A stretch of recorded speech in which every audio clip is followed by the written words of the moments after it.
Instituti i Shëndetit Publik nisur nga infektimet sporadike nga fruthi në vend ka apeluar sot për vëmendje të prindërve ndaj vaksinimit të fëmijëve të tyre, duke u kujtuar që kjo sëmundje është vdekje prurse dhe shumë ngjitse.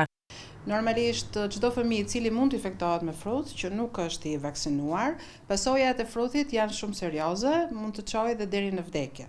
Madje në vitin 2018 që kemi patur një shpërthim nga fruthi, 3 fëmijë 1 vjeç kanë vdekur sepse ishin të pavaksinuar.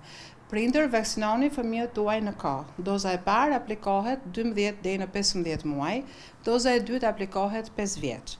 Vaksinimi siguron një mbrojtje 99% të gjithë fëmijëve që janë të vaksinuar me 2 doza dhe nuk ka risk nëse fëmia është i vaksinuar. Vaksina nuk shkakton autizëm.